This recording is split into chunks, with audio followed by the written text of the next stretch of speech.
What's going on, people? Just getting off work. It has been a fantastic Monday. It's been really nice today. Everything at work went smooth. Didn't have any issues driving my 18-wheeler. You cannot complain when everything goes well. What's not going well with Microsoft and Xbox? Microsoft is not confident in the Xbox brand. I don't quote me on this, but I did not read the whole article. I just saw somewhere where it says Microsoft is disappointed in Xbox or something of that nature, whatever. It doesn't matter if it's in an article or not. The writing's been on the wall for a while that ever since the Xbox One, ever since John Matrick or something like that said, don't get Xbox One, buy a 360, and they've been trying to reimagine the Xbox ever since. It's been a problem for a while. If you haven't seen I think it's like a 6-part episode, or a 6-part documentary of the Xbox, that I highly recommend it. I'm pretty sure all of y'all who watch this channel has watched it already. It's an excellent documentary on the Xbox. So they're kind of self-aware of what's going on. Xbox kind of failed themselves. They failed themselves out of the gate, and I don't want people to think that I'm like some Xbox hater or nothing like that. I collect for the original Xbox. I love the Xbox brand. I'm not that big on online. I've never been a big person on online stuff, so I kind of shied away from the 360. But it does not take away from the fact that the 360 is an excellent console as well. I think the Xbox have lost their way since the 360. And they still haven't recovered. And it's really sad, because if you have the most powerful console, you got to be the big dog.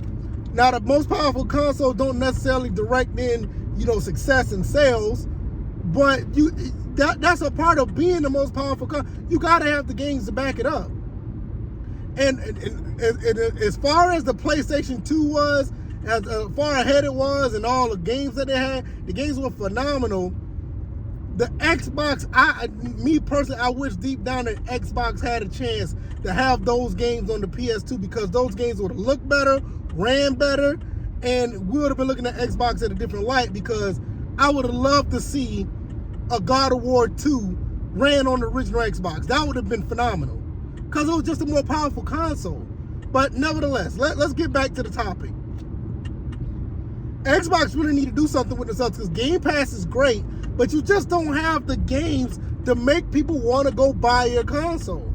Like, the PS5 is running away with the sales. And I know it's not necessarily all about that or whatever, because the numbers are numbers. And they are what they are. But when you don't have games, or you don't have the games that are attractive to people, you're going to have a problem.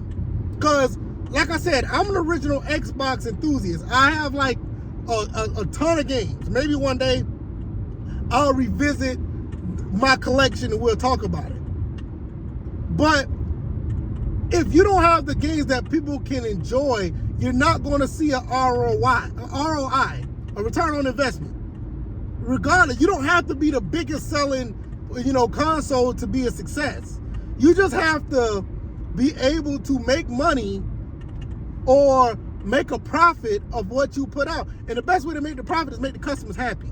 You got to have the customers out there that are willing to buy your products. And I know all consoles don't garner a profit. Most consoles run at a loss. But that's where you get the software sales from, the game sales. This is why Nintendo does so well. Nintendo will put out a product, and in some cases, their product maybe be a little bit on the cheap side. But it's not even about the consoles that they sell. It's the games. Those guys over there at Nintendo make billions, I think billions, or at least $1 billion. They have made $1 billion off of the Switch sales. The games on the Switch. It's ridiculous how much software sales they have. Xbox can't do that because they don't have the games that are warranted. Also, the other problem is that Game Pass doesn't really garner sales numbers or sales profit like, let's say, for instance, what's that Harry Potter game? You know, those are numbers right out of the gate. You know, and I'm pretty sure people on Xbox did buy the game. But when you don't have that, you know, going for all of your games that come out on Xbox and all the games going to Game Pass, you're going to have an issue. To me, it really bothers me to see where Xbox is going, and it really hurts. It sucks.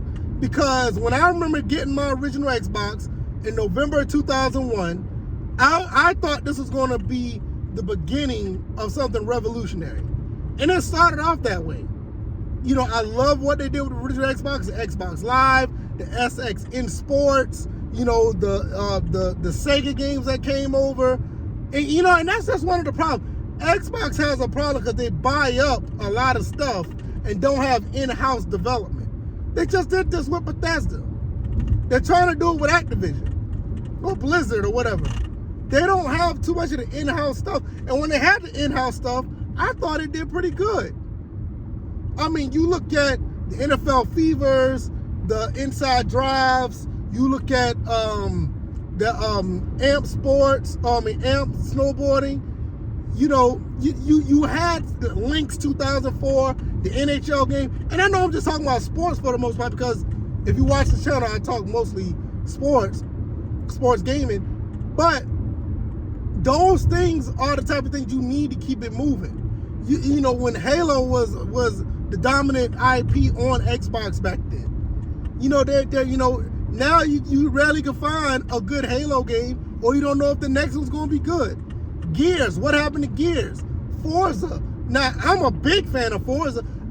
This is a fun, I want to let you guys know, I'm a bigger fan of Forza than Gran Turismo. I love Forza 1, Forza 3, Forza 5, Forza, all of them. I think Forza 4 was one of the best ones because you didn't have to worry about too much DLC. But I bought all the DLC for 5, 6, and 7. And I still keep going back to Forza 5 because Forza 5, for some reason, it feels like an Xbox game. I don't know if that makes sense. It feels like an Xbox game. That doesn't mean that 6 and 7 don't, but when I play Forza 5, I feel like I'm playing an Xbox platform. Now, there are a lot of games that are on PC as well that kind of, you know, undercut the Xbox as well. Like, for instance, you go to PC Game Pass, those games don't feel like you're playing an Xbox no more. They feel like you're playing a game on PC. And the brand itself is branched out so much, it doesn't have any uniqueness to it. And I'm going to leave this with this. I'm going to say this before I go. The uniqueness of a console really keeps people attached to the console. Case in point, why do you guys think, y'all might not even realize this, but why do you think that the Dreamcast is so beloved to this day? Why do you think there are companies still making games for the Dreamcast to this day? It's just something about that console, the uniqueness of it, the charm of it. It's just something about it makes a lot of people to this day feel very attached to it. The Dreamcast, the GameCube, the Nintendo Switch, and in some cases, y'all don't see this now, but y'all better be careful because the PlayStation 3 is going to be like that as well.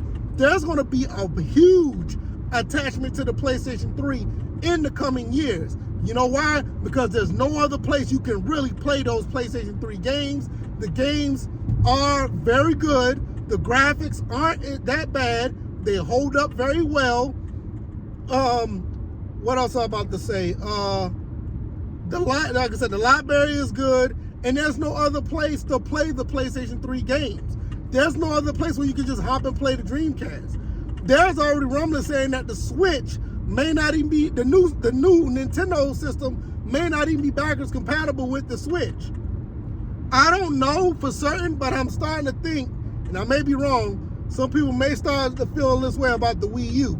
I'm not sure because it wasn't that popular. Some people don't really think about it that much. And also a lot of those games did move over to the Switch, but it's not many games that are just from the Dreamcast, from the PlayStation 3. Yeah, you got some remasters here and there, but there's a lot of games on that library. The Saturn is another one. those prices for the games for the Saturn is not just because of rarity. You know, so the Xbox itself, that brand needs to do something with itself, because after a while, people are just going to look at it as another application on the PC. That's what's going to happen. There's no uniqueness to it. After the 360, the uniqueness of the Xbox brand kind of just fell off. You look at the PlayStation, look at the PS4, look at the PS5. Hell, there's even love for all the PlayStation consoles. There's damn near love for all the Nintendo consoles. There's love for all the Sega consoles. Outside of the 360 and maybe the original Xbox, and I know I'm attached to the original Xbox, so I'm an oddball. There's not too many people out there that you're going to find that actually, you know, collect for the original Xbox. But people love the 360. And look, Microsoft knew people love 360 so much, they tried to make it backwards compatible up to the Xbox Series. This is when you know that you have something unique there. But you look at the Xbox One, you look at the Xbox Series, it's not so much. A lot of people are not really attached. They don't have that uniqueness. They don't have that attachment to those consoles. This is one of the reasons, or probably the main reason, why Microsoft is struggling with the Xbox brand. It fell off. Now, I've said enough. I've talked too much. I didn't mean to go this long. Hopefully you guys understand what I'm saying. As a person who collects consoles, there's a reason why I collect a lot of consoles. There's an attachment to them. There's a uniqueness. There's a charm. It's something very unique about having a console that you can't put a price tag on. You just have to make the games that makes the games special. Like I said, Forza 5 feels like it belongs on the Xbox One, and I love playing that game. I can't even say that about Forza 7 because that's on the PC. You know, I've said enough. I'm getting out of here. I'm about to go see my amazing wife. I'm about to go see my beautiful wife. She's amazing still. But I'm going to see my beautiful wife and my amazing son. I've said enough. I ranted enough. Hopefully, you guys understand this. And I'll see y'all guys in the next one. All right, y'all. Y'all take it easy. Y'all be blessed. Peace.